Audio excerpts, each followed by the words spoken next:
Салам алейкум, приветствую всех. Мы находимся в Бруклине, а именно в районе Брайтон-Бич, это русскоязычный район. И здесь я нашел салон красоты, который называется Алия. Видите, да, Алия? Пока раннее утро, пока нет людей, клиентов и пока не пришли все работники, давайте познакомимся с владельцем этого салона.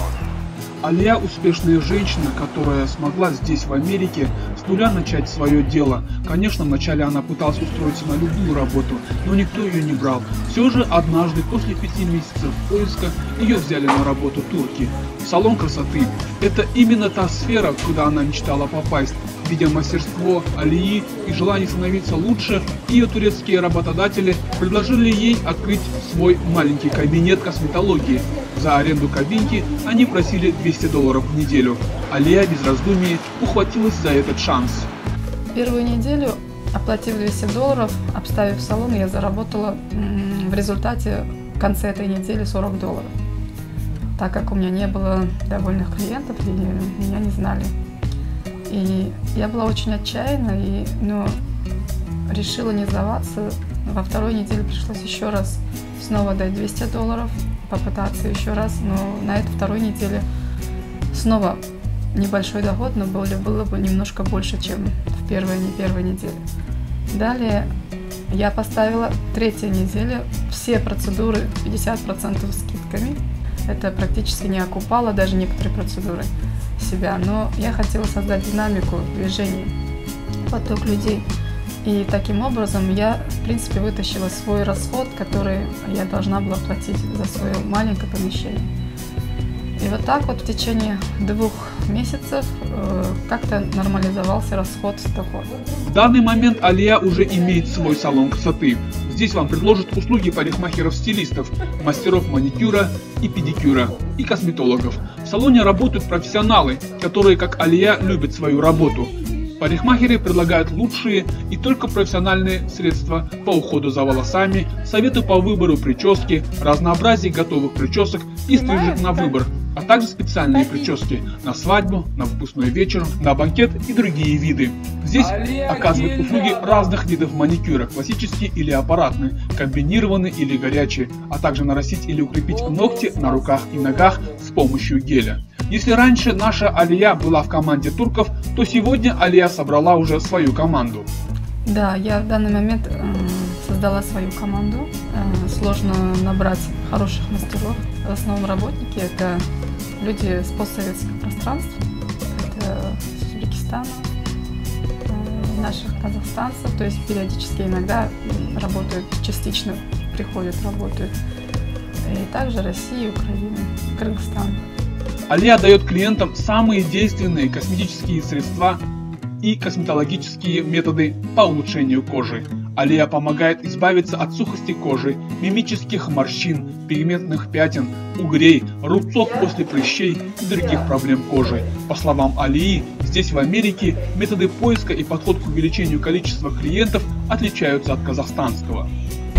Но к тому же у нас немножко отличие от Казахстана, то что в Казахстане у нас больше рынок рекомендаций работает, оказывается, чем здесь. Потому что здесь все равно нуждаешься как бы делать веб-сайты и делать брошюры, то есть газеты давать. То есть здесь требуются для бизнеса очень большие расходы.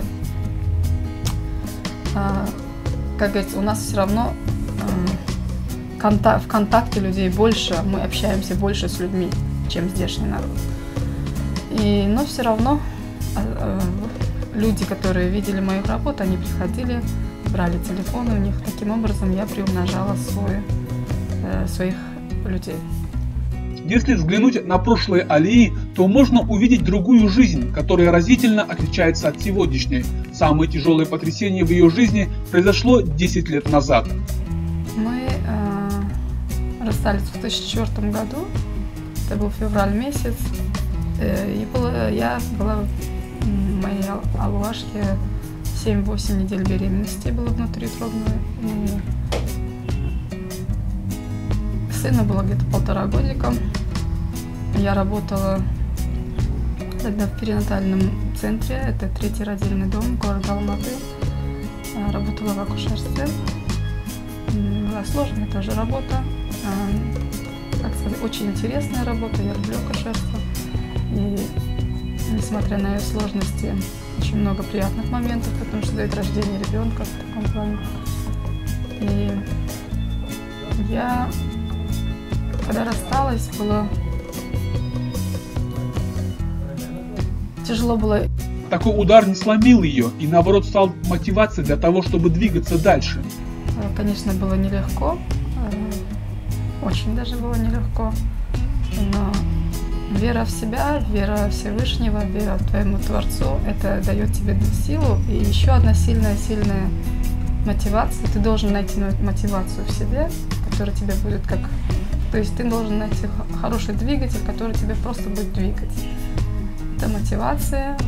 Мотивация это было глаза моих детей. И она никогда меня не останавливала. То, что были потери, были взлеты, падения. Больше, чем взлеты, были падения больше. И что могу сказать, что развод, может быть, он действительно изменил меня. И одиночество, то есть одной остаться с детьми в положении беременной и с маленьким ребенком, это было поднимать двоих. Это, во-первых, решиться, дать ли ему жизнь второму ребенку, или же оставить, или то есть это очень серьезный выбор. И даже когда ты выбираешь, а дальше как, то есть как дальше вставать на ноги. И, конечно, были нелегких моментов очень много. Это должна быть в первую очередь вера и вера Всевышнего. В Алматы Алие было трудно жить на одну зарплату. Она с горечью вспоминает дни, когда ей приходилось оставлять малышей одних дома и уходить на дополнительные ночные смены. Тем более мать-одиночка была еще и студенткой. Тогда она решила переехать в столицу. Там можно было решить проблему жилья, ведь государство помогало молодым специалистам. Конечно, первый вопрос был, как прокормить. Помимо того, что учиться, это тоже были планы, но на данный момент нужно было, где можно достать кушать. Ребенку молоко нужно было за аренду жилья. И в поисках работы, конечно, я услышала, что в Астане открывается такой огромный центр. И это было по телевизору показано, это было... приглашали, что дают жилье. Многие мы также на работе обсуждали об этом. Говорили некоторые, ой, там холодно, я не хочу туда ехать. А как так можно жить? То есть многие люди как бы не хотели из-за этого. Хотели вроде бы и в то же время не хотели. Но для меня важно было хоть где работать, но лишь бы иметь жилье, потому что невозможно было моей зарплаты платить за жилье и на прожиточный минимум. Это было недостаточно. Я приехала в Астану, сразу же, конечно, устроилась. Первый, как то, что я пришла, он сразу меня охватил своей красотой. И я уже поняла, что я буду здесь работать. Но, конечно, там принимали на конкурсной основе. Не просто так резюме нужно было подать. Хорошо помогла. Это Гульнара Саркытовна. Она работала и в Алмате, я ее там знала. И она дала как бы добро, чтобы меня приняли на работу. Я работала в родильном отделении, в научно-национальном центре материнства и детства. И там и начались самые интересные моменты моей жизни, вот в плане, так как это научный центр республиканского уровня, скажем так. Я думала, куда выше, если ты работаешь в акушерстве, а куда больше дальше идти. Этот центр принимал по квоте разных тяжелых патологий с разных регионов нашей страны. И это было, как бы мне было приятно там работать.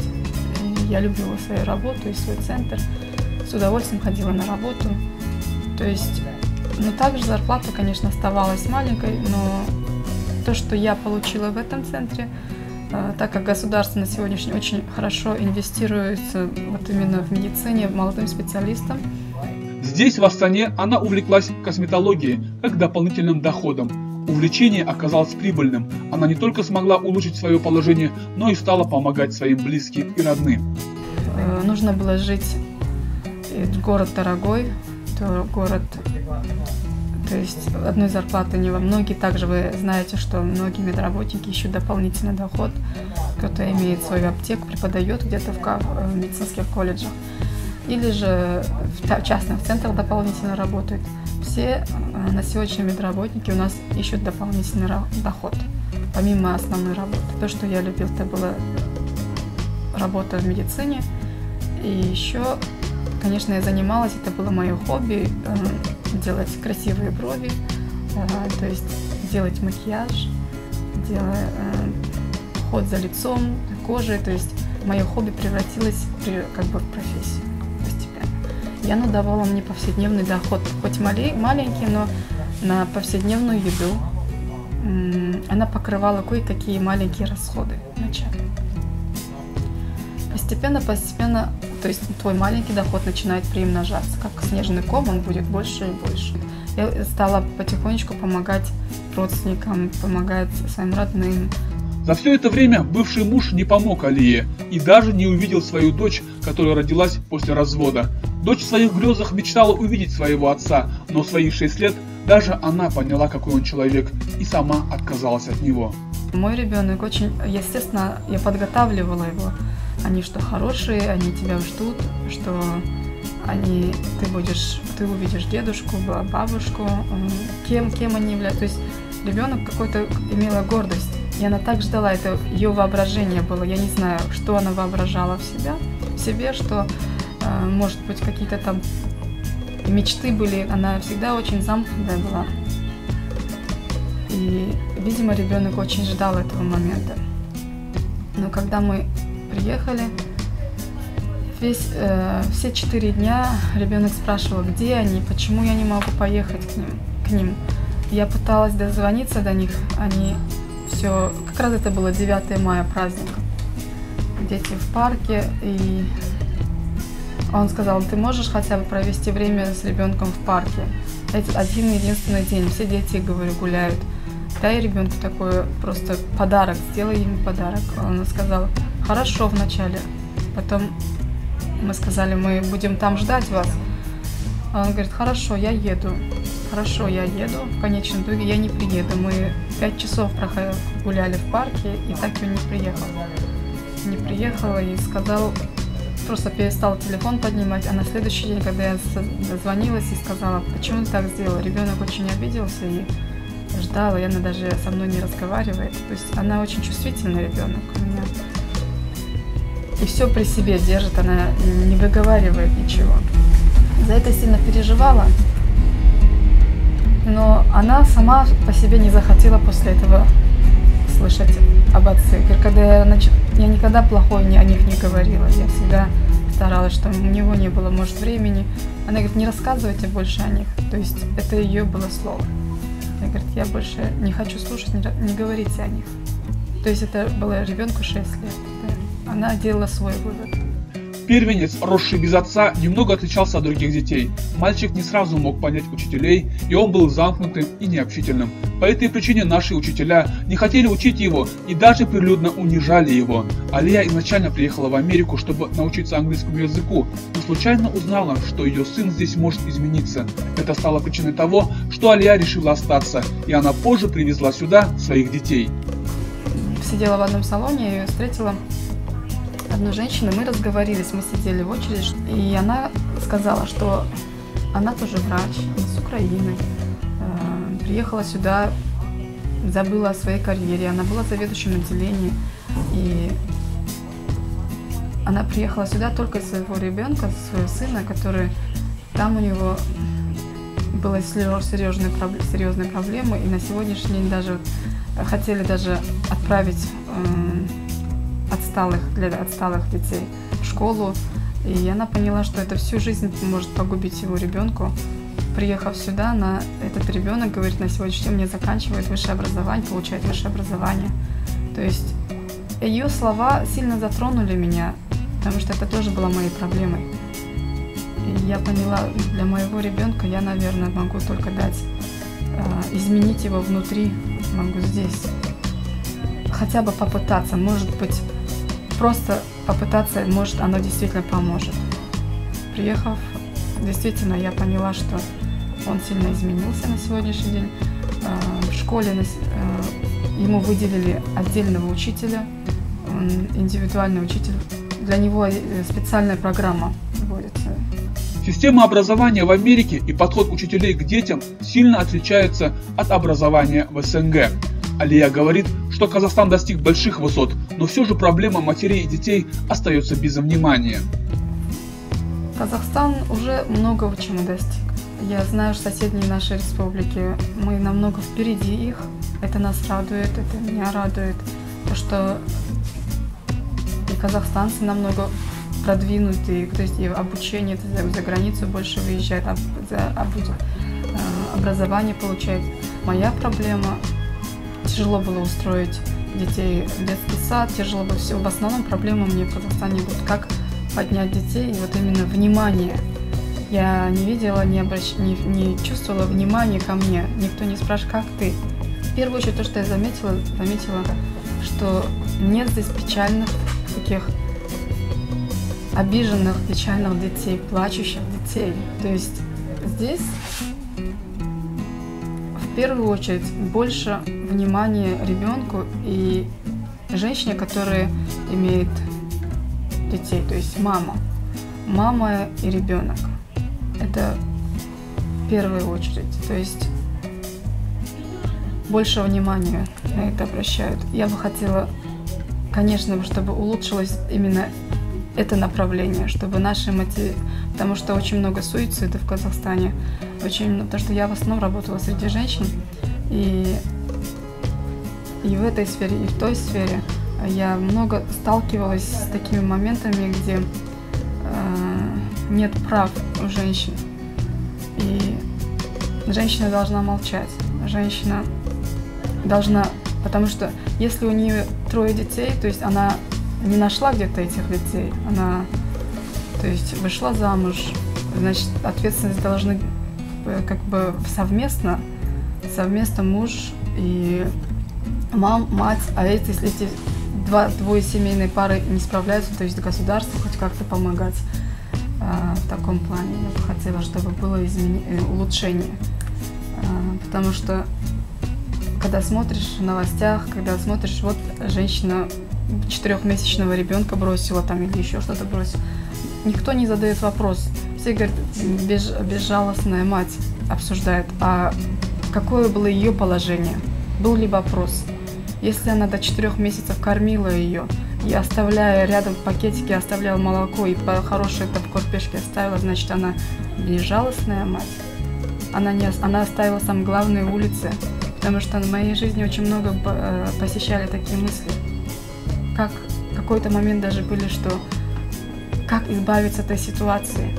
Алия стремится создать прибыльный бизнес, который поможет ей осуществить ее мечту. Это одно из моих мечты, если, конечно, подняться, иметь как бы свободный капитал, как бы, чтобы можно было вложиться, я бы, наверное, вложилась в эту сферу, уделила бы внимание вот матерям. Алия гордится своим народом и своими традициями. Ее коллеги, клиенты и американские друзья рады, что у них есть преданный и честный друг, потомок свободолюбивых кочевников независимой степи. Во-первых, я на самом деле горжусь, что я казашка.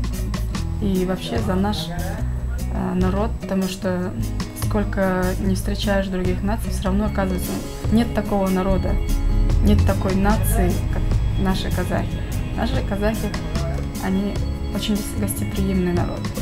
И очень доброжелательный народ. Любой человек, иностранец, если он познакомился с казахом, он остается удивленным. Он заинтересованным. Он захочет больше изучить о наших традициях, о нашей стране с удивлением, потому что человек удивляется тогда, когда он раньше этого не видел. И я думаю, что этим и горжусь, что мы особенный народ. Мужа, который ни разу не интересовался судьбой своих детей и не помог даже добрым словом, заменил другой человек. Не казах, но мусульманин. Как ни прискорбно это признавать, сегодня некоторые наши мужчины недостойны быть мужчинами. Из-за таких казахов нашим женщинам прививаются новые качества, мужественные. Да-да, наши хрупкие женщины становятся мужественными. Мой муж сказал, что ты никогда замуж не выйдешь, и кто тебя возьмет с 2 детьми. Я сам женился на девушке, молодой девушке, что незамужней девушке. И я не знаю, это как бы эту идею, его слова как-то очень глубоко проникли. Мне даже не было никогда думать о замужестве. Мне действительно нужно было просто поднимать и посвятить свою жизнь детям. Всевышний нам отправил человека, который чисто случайно. Я немножко хочу рассказать о личной жизни тоже, что буквально недавно судьба я встретила своего сокурсника, когда только приехала в Америку. Я ходила на английские классы, курсы, это было в Манхэттене. И как-то незапланированно все так получилось, что дело дошло до замужества. Араб из Египта стал отцом для своих казахских детей. Спустя 10 лет они узнали, что такое любовь отца.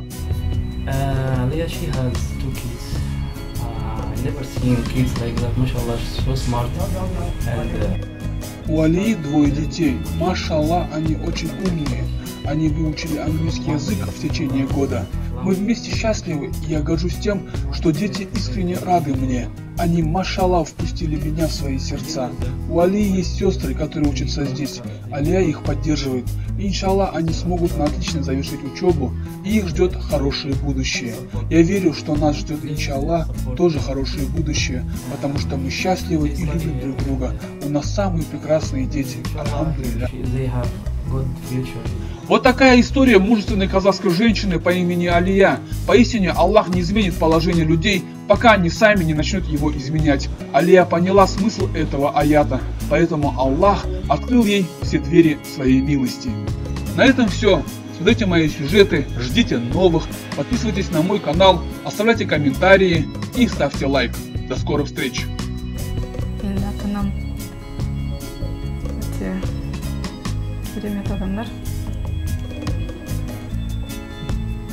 Ата-анама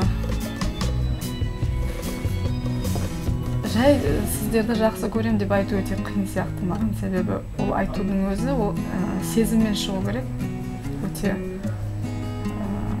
как комок. Бірақ адам шын жақсы көрген нәрсесін айту өте оңай емес, яғни ол шын сезімін жеткізу оңай емес. Ата-анама мың алғысымды айтқым келеді.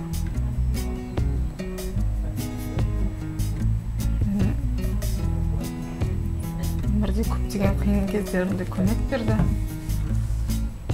Барлық жағдайларда, барлық қиыншылықтарда қасында демеу болды. Бірде бір ата-аналардың көбісіне айтқым келеді, біздің қыздарыңызды, бізде бір қазақта сөз бар, ел жұрт не дейді деген. Ел не дейді, масқара емес па? Ел жұрттың бетіне қараймын. Сізге қалай қарайтын керек па, жоқ әлде перзентіңіздің қиналғаны керек па? Перзентіңіздің өмірін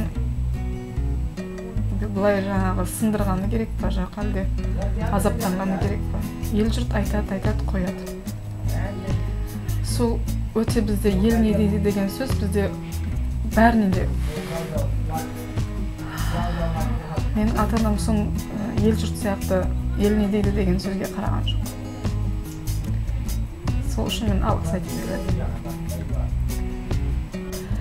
Ел жұрт не дейді деген сөзден басқа тағы бір жақсы бір сөз бар. Бізде қазақта өте дана сөздер көп. Сол дана сөзді тек қана сөйлеп қана қоймай, оны түкпірін, сол сөздің төркінін талдап кішкене ойланып көрсеңіздер, мысалы үшін ішіме сыйған бала сыртыма да сыяды деген сөз.